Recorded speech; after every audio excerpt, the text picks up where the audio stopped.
তাহলে এখানে আমরা কত ফোঁটা কি দিলাম বলো? অরেঞ্জ দিল 4 ফোঁটা, ঠিক আছে, কালারাইজার 2 ফোঁটা আর হোয়াইটটা 2 ফোঁটা। কালারটা যেহেতু বেশি করেছে তাই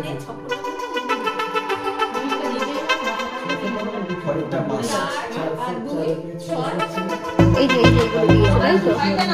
এটাই এটা লো টু মিডিয়াম রেঞ্জের ট্রিটমেন্ট।